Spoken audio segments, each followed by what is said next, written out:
When you look at what's going on with BYU hoops, like AJ DeBonsa, like Rob Wright going over from Baylor, what do you make of what's happening over there and the resources of such a huge rival of the Utes, and how they're not only pulling away from Utah, it would seem, but from everybody else? Like, this is not something that I don't think anyone saw, in their crystal ball. At least I didn't, like 5-6 years ago. I mean, they made their first Sweet 16 ever last March, and now here we are. People are out of their minds about this team and this basketball season. What's your take on that, being close to it? Yeah, being so close to it, you hear about it all the time from everybody. But no, it's been interesting, and I think for BYU fans, the previous decade, being an independent and kind of being in turmoil all those years, while Utah and other programs around them have been in conferences and in conference battles.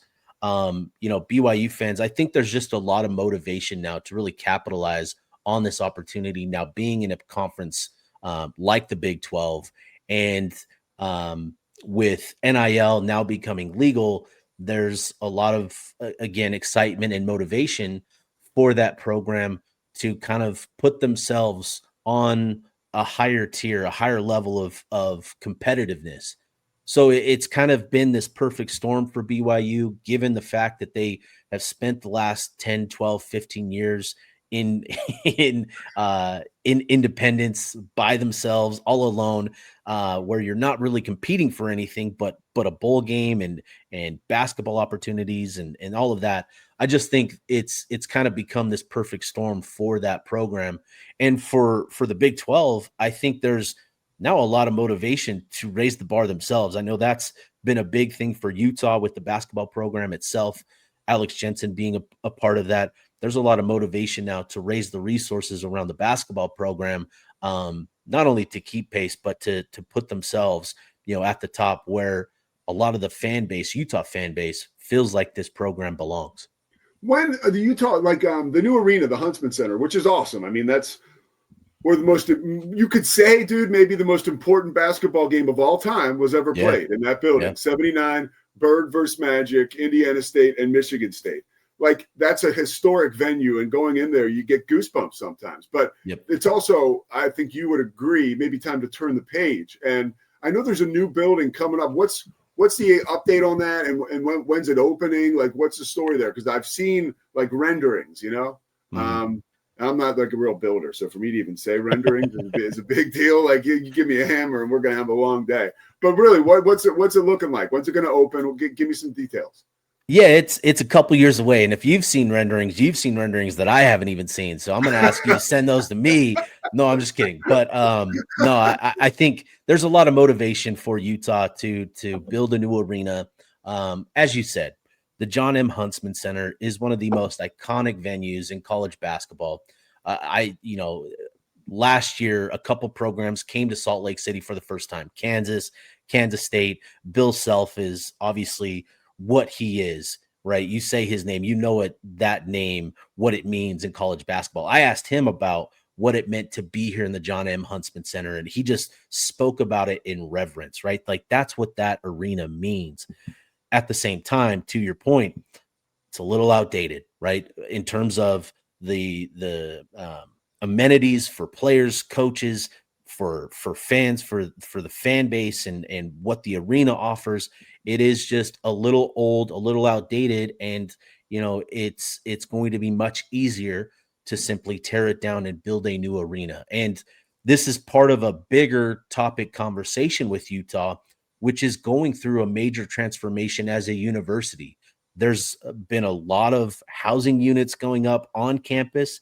Utah, under President Taylor Randall, is trying to make this more of an on-campus university, because that's been an element that I think Utah has, I don't want to say held them back, but it's just a step that they want to take as a university. And with the Olympics coming to Salt Lake City, that also plays a role in all of this as well.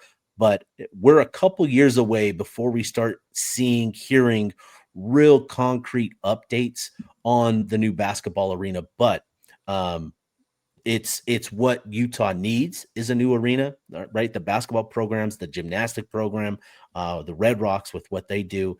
they deserve a new program. They deserve new amenities. And I think it'll be a good thing. And then as Utah continues to evolve as a university itself, that's going to help them into the future.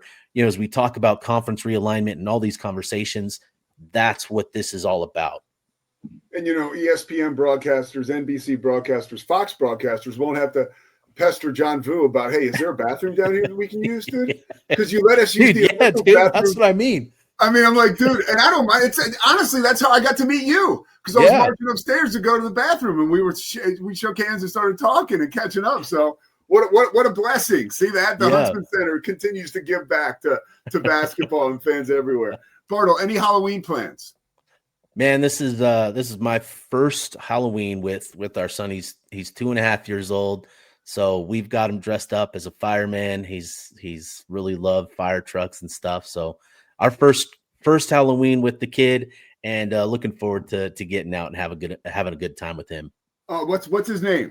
Miles. Yeah. All right, we got Miles. He's the fireman. Can we get Miles Bartle over here? We even got him. I need to put out a fire.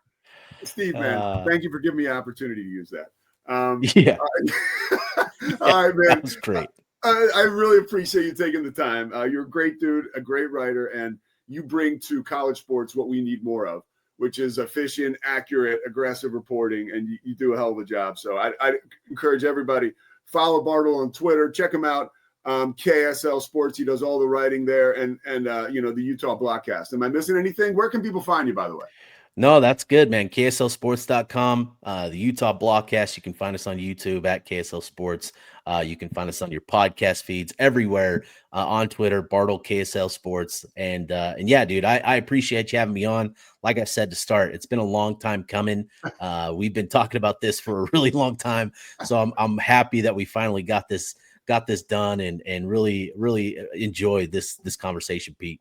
Yeah, man, I'll see you out in Salt Lake City. I'll let you know when I have a game out there this year, but I appreciate you. Dude. Please do. Yeah, please do. We'll grab some lunch, man. You got it, bro. Take care. Steve Bartle does an amazing job, dude. I got to know Steve and his work just when Craig Smith was unceremoniously fired. I'd read Steve before that happened, but if you wanted to know what was going on inside that situation and what was going to happen in the future, he was the guy. And it was, for him, he was so sourced up. I think it was only a matter of when he was comfortable sharing some of the information and when he could, using that like journalistic integrity. But check him out, dude. You want to know anything about the Big 12 Utah sports, that's your guy. The Pete Souza Show is going to step aside. We'll come back. I want to talk about Vanderbilt and Texas.